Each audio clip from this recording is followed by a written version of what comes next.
जैसे इस धरती पर कोर्ट कचहरी होती है ना, तो हम डरते हैं इन चीज़ों से। कोर्ट कचहरी इन चीज़ों से हम दूर भागते हैं। जैसे इस धरती पर हम इस चीज़ से दूर भागते हैं, हम डरते हैं, इसी तरीके से मृत्यु के बाद की दुनिया में जो न्याय प्रक्रिया है उसे भी हम इसी तरह से देखते हैं। उसके लिए भी हम यही मानते हैं कि वो भी कुछ धरती की न्याय प्रक्रिया जैसी होती होगी, एक जज होता होगा, एक न्यायात्मक प्रक्रिया होती होगी। हम डरते हैं इन चीज़ों से। पिछली 2-3 कड़ियों में वो न्यायालय जैसे स्थान, मृत्यु के बाद जब आपके कर्मों का हिसाब किताब होता है, वो क्या है, इसी विषय में बताया गया। अब इसी चीज़ को आगे बढ़ाते हुए, इस न्यायालय जैसे स्थान पर पहुंचने से पहले आत्माएं अपने मार्गदर्शक के साथ समय व्यतीत कर चुकी होती हैं। उस वो उनके साथ अपने जीवन की एक, जो उन्होंने जीवन जिया है उसके विषय में चर्चा कर चुकी होती हैं। लेकिन फिर भी ये जो सभा होती है, ये जो कुछ भी कहिए, न्यायालय कहिए, गुरुजन सभा कहिए, यहाँ पर आत्माएं अपने आप को, बहुत सी ऐसी आत्माएं हैं जो असुरक्षित महसूस करती हैं। यहाँ पे इस बात पे आपको ध्यान देना होगा कि यहाँ पे कोई दंडात्मक प्रक्रिया नहीं है। ऐसा कुछ नहीं कि बहुत आपको दंड मिलेगा या डांट मिलेगी, ऐसा कुछ नहीं है। लेकिन फिर भी, क्योंकि हर आत्मा को अपने कर्म पता है ना, सबको सब जानते हैं कि वो क्या करके आए हैं, तो वो खुद ही असुरक्षित होती है अपने जीवन को लेकर जो उसने जिया है। इस सभा का मतलब हरगिज़ ये नहीं होता कि यहाँ पर जो आत्माएं आई हैं उन्हें नीचा दिखाया जाए या उन्हें दंड दिया जाए, उन्हें दोषी करार दिया जाए। ये मतलब नहीं होता इस सभा का। आत्माओं से जो प्रश्न पूछे जाते हैं उनके जीवन को लेकर, जिसे वो जी कर आए हैं, उसके पीछे जो हमारे गुरुजन होते हैं उनका जो उद्देश्य होता है वो सिर्फ ये होता है कि वो इन आत्माओं की मदद कर सकें, ताकि जो अगला जीवन उन्होंने लेना है वो किस लक्ष्य को लेकर लेना है, उसके लिए क्या लेसन होंगे, इस चीज़ का निर्धारण किया जा सके।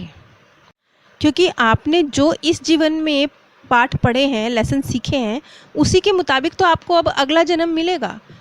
उसमें शायद आपने कोई नए लेसन सीखने होंगे।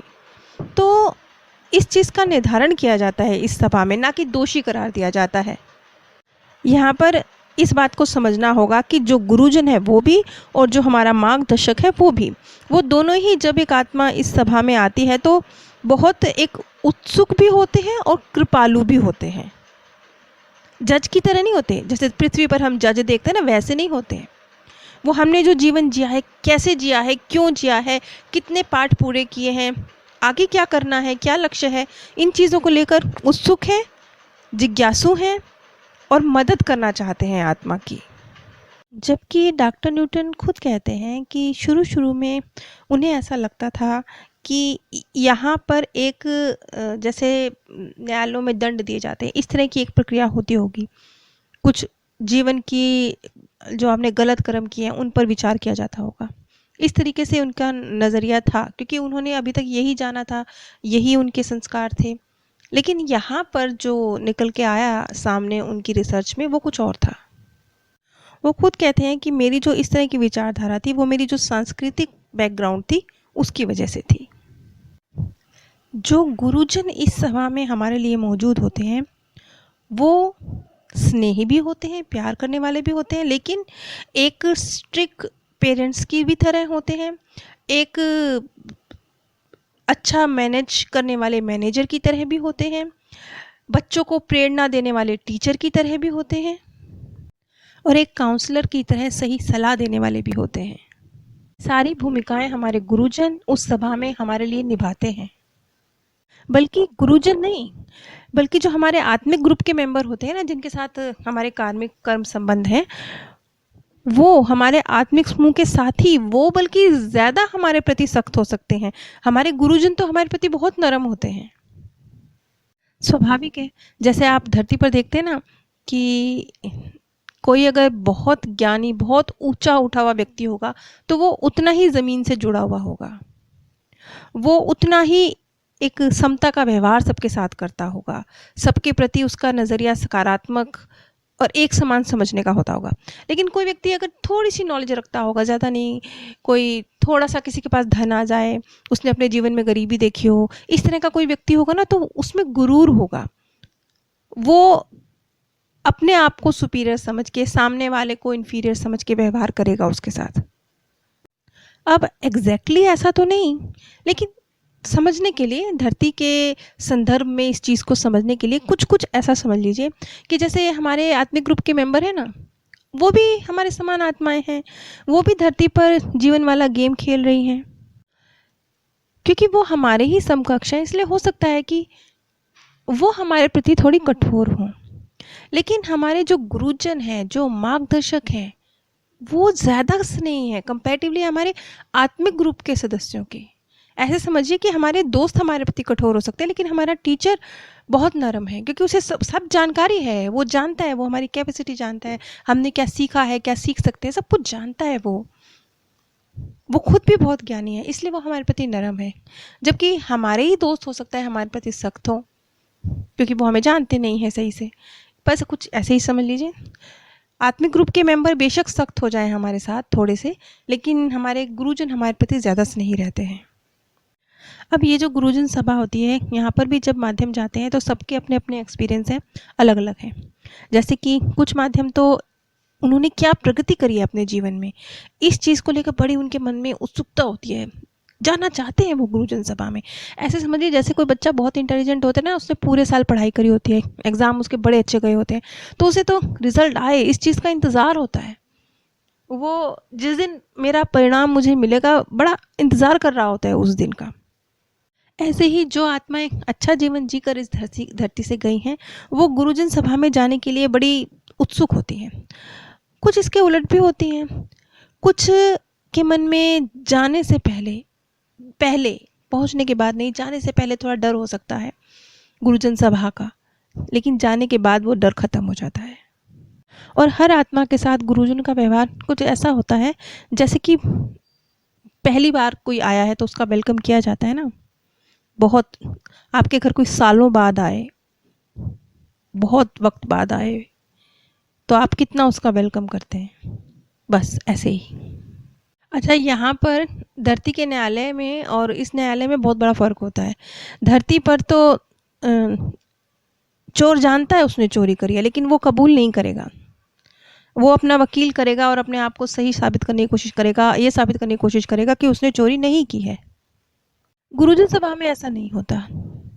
यहाँ पर हर व्यक्ति यानी हर आत्मा अपनी जो भी उसने जीवन में सही या गलत किया है, जो भी उसने चुनाव लिए हैं, जो भी उसका व्यवहार रहा है, उसको संपूर्ण सत्य के साथ स्वीकार करती है, बिना किसी छल कपट के।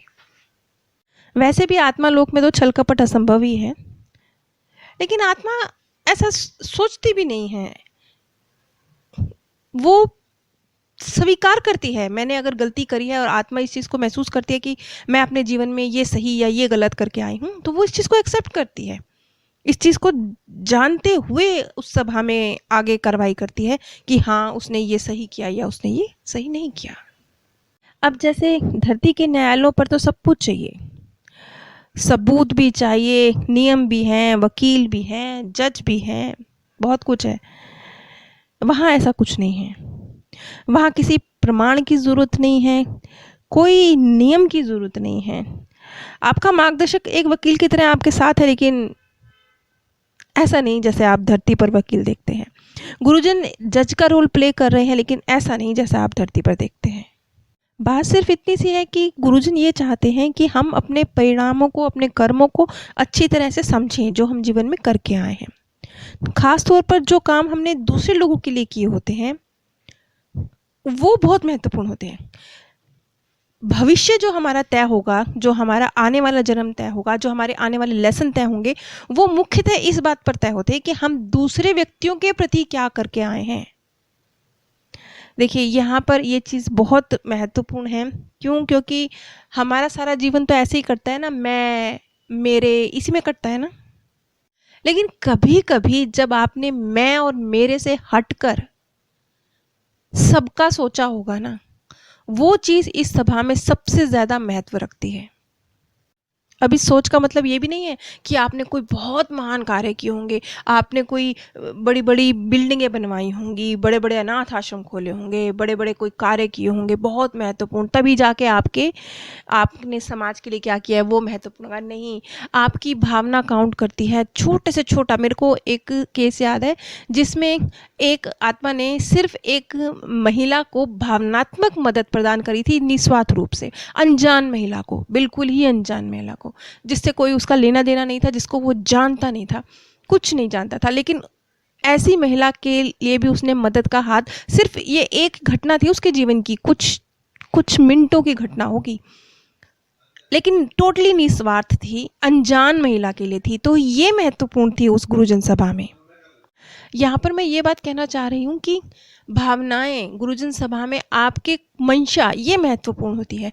आपने कर्म किया, बहुत बहुत बड़ा किया, लेकिन उसके पीछे मंशा क्या रही? मंशा भी तो अलग अलग होती है ना। कई बार बहुत पावरफुल व्यक्ति बहुत बड़े बड़े काम कर जाता है, इस उम्मीद में कर जाता है कि अब ये लोग मुझे वोट देंगे, इनका अगला लीडर भी बस मैं ही बनूंगा, क्यों? क्योंकि मैंने ये वाला काम किया है। मंशा क्या थी, ये महत्वपूर्ण है। मंशा अगर इसके विपरीत हो, अगर ये मंशा हो किसी राजनीतिज्ञ की कि मैं ये काम करूंगा, ये मेरी ड्यूटी है, ताकि मेरी जो जनता है ना इसका भला हो सके, क्योंकि मैं अपनी कुर्सी के साथ, जिन जिन लोगों ने मुझे सत्ता सौंपी है उन लोगों के साथ न्याय कर सकूं, खरा उतर सकूं अपने काम पर, इस भावना के साथ अगर कोई राजनीतिज्ञ कुछ कल्याणकारी करता है।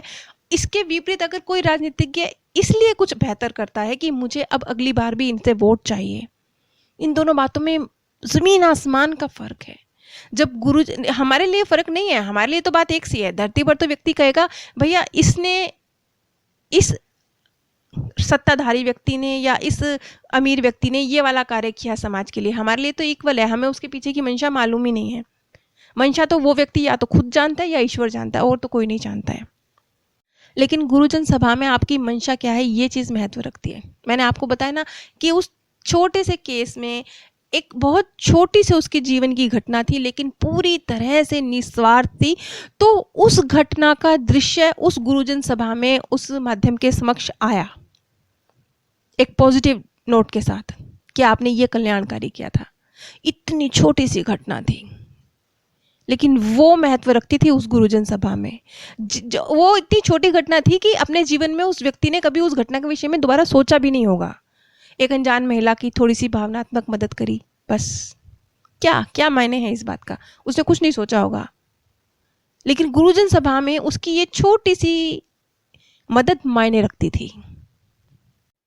इसलिए अब जब भी आप कोई कर्म करते हैं ना, तो मैंने कितना बड़ा कर्म किया, किसी ने मेरे बारे में क्या कहा, मुझे क्या रिस्पॉन्स मिला, इससे अलग हटकर मेरी मंशा क्या थी, किस भावना से किया था, इस पर थोड़ा गौर कीजिएगा, क्योंकि यही चीज़ आत्मालोक में महत्व रखती है। नीचे डिस्क्रिप्शन बॉक्स में मैंने आप सभी के साथ अपने second channel path of happiness का लिंक शेयर किया है। उस चैनल पर बहुत ही सीधी सरल भाषा में इसी प्रकार की जानकारी उपलब्ध कराई जाती है, लेकिन वो बहुत गूढ़ नहीं है, उसे बहुत सरल भाषा में सरलतम जानकारी को प्रस्तुत किया गया है। अगर ये जानकारी आपको समझने में थोड़ी मुश्किल लगती हो तो एक बार उस चैनल पर ज़रूर विजिट कीजिए, वहाँ पर बहुत सरल भाषा में बात की गई है। अगर आप मेरे द्वारा शोक सभा में शांति संदेश चाहते हैं तो स्क्रीन पर दिए गए व्हाट्सएप नंबर पर संपर्क कर सकते हैं। आप सभी पर परमात्म सौंदर्य, प्रेम और आनंद सदैव बरसता रहे। आप सभी दिव्य परम धाम में स्थान प्राप्त करें। जैसे